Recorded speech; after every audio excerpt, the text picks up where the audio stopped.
What they found in Rob Reiner's estate will leave you shocked. For decades, Rob Reiner has been known as a quiet architect of American storytelling. A filmmaker whose work shaped how generations understood friendship, love, justice, and humor.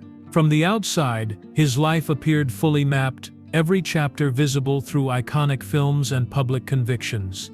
Yet long after the applause softened and the cameras moved on, attention shifted toward what surrounded him when no one was watching. What existed beyond the sets, beyond the scripts, beyond the public record. When details about his estate began to surface, the reaction was not loud or theatrical, it was reflective. The discovery did not contradict the man audiences thought they knew. It deepened him. It revealed patterns, priorities, and an emotional consistency that few expected to find laid out so deliberately. This was not about wealth or spectacle. It was about intention. About how a life spent shaping stories quietly shaped its own ending. And once you understand what was found, the story of Rob Reiner looks very different than it did before. Rob Reiner's early life did not unfold in the spotlight. It unfolded in rooms where conversation mattered, where humor carried meaning, and where storytelling was treated as both craft and responsibility. Long before audiences knew his name, before cameras followed his movements or studios weighed his opinions, he was absorbing the rhythms of a world shaped by performance, discipline, and careful observation. Born in 1947 in New York City, Rob Reiner grew up inside a household where entertainment was not fantasy, but profession. His father, Carl Reiner, was already carving out a legacy as a writer, actor, and comedian. A man whose work demanded precision and intelligence rather than volume. Creativity was present, but it was not indulgent. Storytelling in the Reiner home was purposeful. Jokes carried structure. Ideas required clarity. There was an understanding that humor could reveal truth, not distract from it. As a child, Rob watched closely. He learned how timing worked, how silence mattered as much as sound, how characters could reflect society without preaching. He saw how his father navigated an industry that rewarded popularity but respected substance. There was no rush to impress. There was patience. Craft came first. The family environment encouraged curiosity rather than performance. Rob was not pushed toward fame. He was allowed to develop perspective. He listened more than he spoke. He noticed how adults interacted, how creative disagreements unfolded, how respect was earned through consistency rather than attention. Those lessons would later define his approach to leadership and storytelling. Education reinforced that foundation. Rob attended Beverly Hills High School, a place where ambition was common and celebrity proximity was normal. Yet even there, he remained grounded. Fame was visible, but not aspirational. The focus stayed on understanding people, not chasing recognition. After high school, he continued his studies at the University of California, Los Angeles, where his interest in performance deepened but never narrowed. Acting was not a goal in isolation. It was part of a broader fascination with communication, emotion, and human behavior. What distinguished these early years was restraint. Rob Reiner did not attempt to separate himself from his upbringing, nor did he rely on it. He understood the privilege of access, but he also understood its limits. Opportunity meant nothing without preparation. Exposure meant little without discipline. He learned early that influence, when earned, lasted longer than attention. These formative years shaped how he viewed the world. He became attentive to nuance. He valued collaboration. He respected the audience's intelligence. He believed stories should reflect real emotional stakes, not exaggerated spectacle. That belief did not come from theory. It came from watching professionals work with integrity and patience. There was also an emotional awareness developing beneath the surface. Growing up in proximity to success made Rob conscious of its fragility. Careers rose and fell. Public favor shifted. What endured were values, relationships, and consistency of effort. That understanding fostered humility. It also fostered independence. He wanted to contribute on his own terms, guided by principle rather than expectation. By the time he stepped into adulthood, Rob Reiner was prepared in ways that did not announce themselves. He had not yet made his mark, but the tools were already in place. He understood storytelling as a mirror, not a megaphone. He understood leadership as listening. He understood that longevity depended on substance rather than speed. Everything that followed would grow from these early foundations, from a childhood shaped by thoughtful creativity, from an education rooted in observation, from a young man who learned quietly and steadily that the most enduring influence is built long before anyone is watching. Rob Reiner's entry into public life did not arrive suddenly or loudly. It arrived through steady work, careful choices, and a willingness to step into a role that carried both opportunity and risk. By the early 1970s, the preparation of his earlier years began to meet circumstance, and the result would place him directly in the center of American television at a moment when the medium itself was changing. In 1971, Rob Reiner was cast as Michael Stivic on the groundbreaking sitcom All in the Family. The role would define his early career, but it also demanded a level of emotional intelligence that few young actors were asked to bring to television at the time. Michael Stivic was outspoken, politically engaged, and often positioned in direct conflict with Archie Bunker, the show's central figure. The dynamic was not designed for comfort. It was designed to reflect the tensions of a divided nation. For Reiner, the role was more than a job. It was an education. All in the Family was not simply a sitcom. It was a cultural mirror, addressing race, politics, class, and generational conflict, with an honesty that television had rarely attempted before. Working under creator Norman Lear, Reiner found himself surrounded by seasoned performers and writers who treated comedy as a vehicle for truth, rather than escape. Every script carried weight. Every performance mattered. The show's success was immediate and immense. All in the Family quickly became one of the most watched programs in the United States, reshaping what audiences expected from television comedy. Reiner's portrayal of Michael Stivic placed him squarely in the public eye. Viewers recognized him. Critics took note. His face became familiar in households across the country. Yet fame did not change his approach. Even as recognition grew, Reiner remained attentive to the work itself. He listened. He observed how scenes were constructed. He watched how tension was managed without losing humor. He learned how to deliver dialogue that challenged audiences without alienating them. These lessons extended beyond acting. They quietly prepared him for something larger. Being part of All in the Family also taught him about endurance. The show ran for 8 seasons from 1971 through 1979. Over that time, Reiner experienced the demands of long-term success, the repetition of production schedules, and the pressure of maintaining relevance. He learned how public perception could freeze an actor into a single identity, and he became aware of the limits that acting alone might impose on his creative range.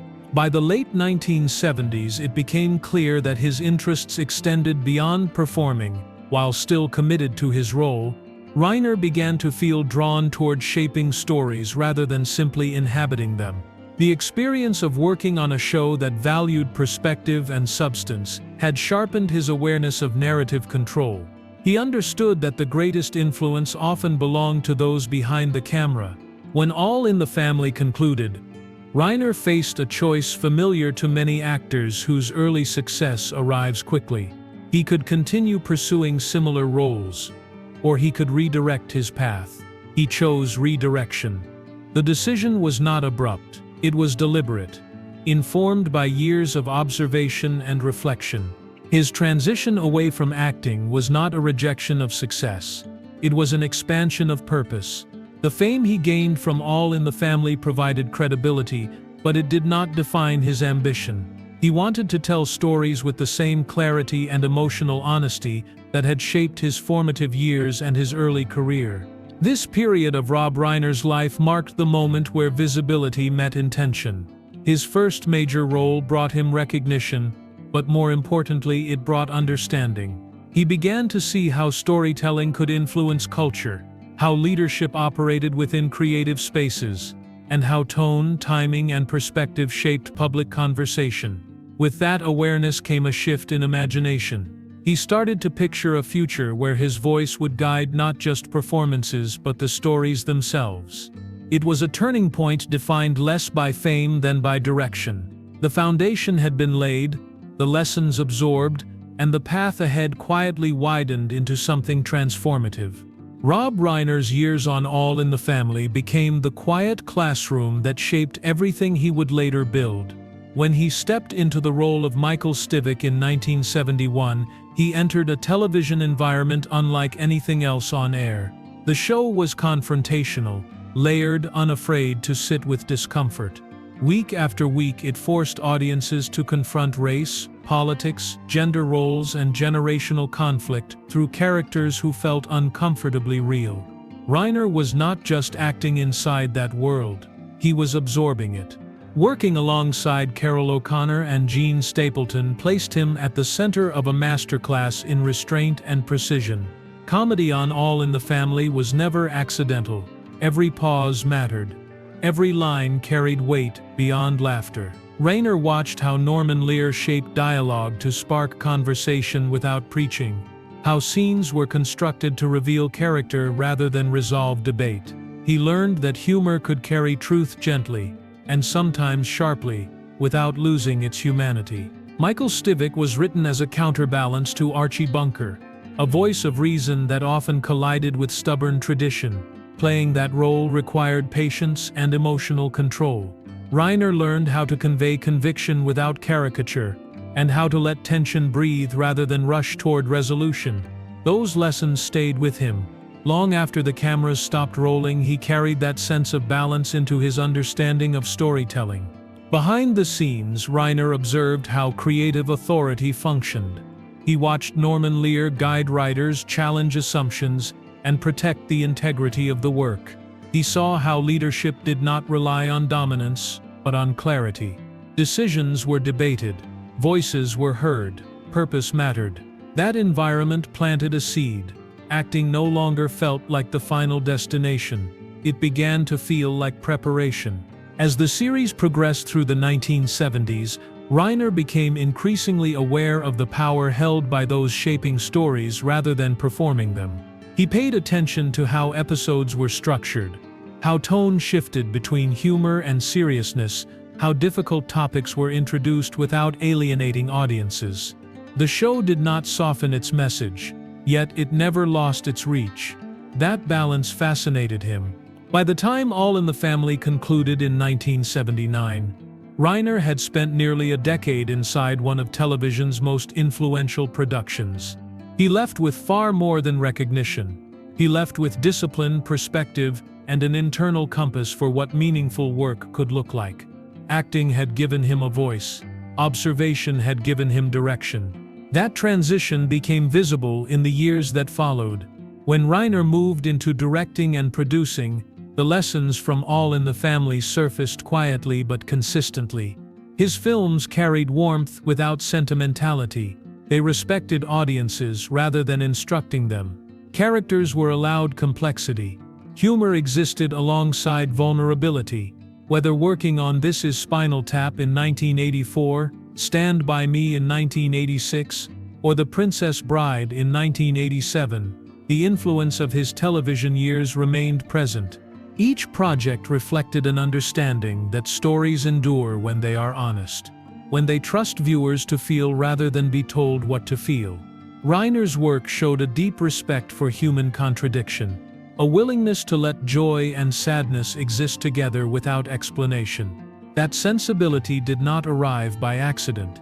It was shaped slowly, episode by episode, inside a living room set where arguments were never really about furniture or dinner tables, but about identity and belonging. His time on All in the Family taught him that influence did not require volume. It required care. It required listening. And it required the courage to let stories stand on their own once they were released into the world. Those lessons became the backbone of his career as a producer and director, guiding him long after the applause faded. What emerged from that period was not simply a successful creative figure, but a storyteller who understood responsibility. Reiner carried forward the belief that entertainment could comfort, challenge, and connect without losing its soul. And that belief would shape the legacy he continued to build, long after his face left the screen and his voice moved behind the camera. As Rob Reiner's career matured, the shape of his legacy became clearer through consistency rather than spectacle. He did not chase trends, he did not pivot to stay visible. Instead, he continued choosing stories that reflected a steady belief in character, clarity, and emotional truth. By the time his body of work spanned decades, the pattern was unmistakable. His films trusted people. They trusted memory. They trusted the quiet intelligence of audiences who did not need to be rushed or overwhelmed to feel something deeply. Reiner's legacy is often measured through titles that became cultural touchstones. Stand By Me captured childhood with honesty that resisted nostalgia's temptation to soften pain. It allowed fear, friendship, and loss to exist in the same breath, honoring the way memory actually works. The Princess Bride offered wonder without irony, romance without embarrassment, and humor without cruelty. It became timeless because it never talked down to its audience. It invited them in. When Harry Met Sally approached adult connection with tenderness and restraint, letting silence and uncertainty carry as much weight as dialogue. Across genres, a through line remained intact. Reiner centered people, not concepts. His characters were not designed to prove points. They were allowed to stumble, to change, to remain unresolved. That approach reflected the lessons he absorbed early. The belief that storytelling should reflect life rather than explain it. He did not simplify emotion to make it digestible. He respected its complexity. Beyond film, Reiner's influence extended into the broader cultural conversation.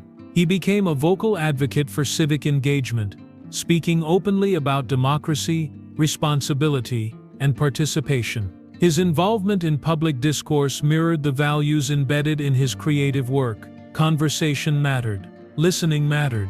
Progress required attention rather than noise. He approached these discussions with the same steadiness that defined his storytelling, grounded in belief rather than performance. Mentorship also became part of his enduring imprint. Writers, directors, and actors who worked with him often spoke of an environment shaped by trust. Collaboration was encouraged. Curiosity was protected. The work was taken seriously, but never at the expense of dignity. Reiner understood that creative spaces flourish when people feel safe enough to offer their best ideas without fear of dismissal.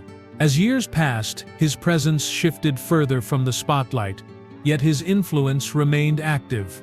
Films he made decades earlier continued to reach new audiences, passed down through families, revisited at different stages of life. Their relevance did not depend on era.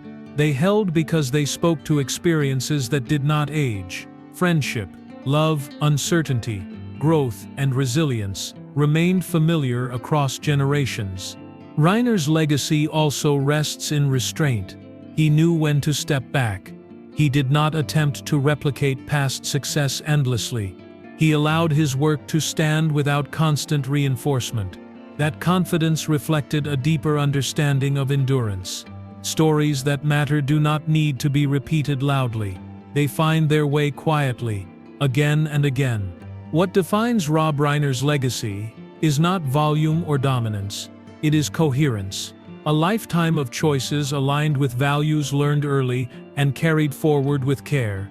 He built a body of work that trusted audiences, honored humanity, and left space for reflection. And in doing so, he ensured that his influence would continue long after individual projects faded into memory. By the time attention turned toward what he had built rather than what he was building next, the foundation was already secure. His legacy was not something declared, it was something lived. When Rob Reiner's life tragically ended on December 14, 2025, the world paused in a way that few events do. The news rippled across generations who had grown up with his work. from iconic early films to the projects that shaped the way Americans understood humor, connection, and conscience. The announcement was not a dramatic headline in the sense of spectacle.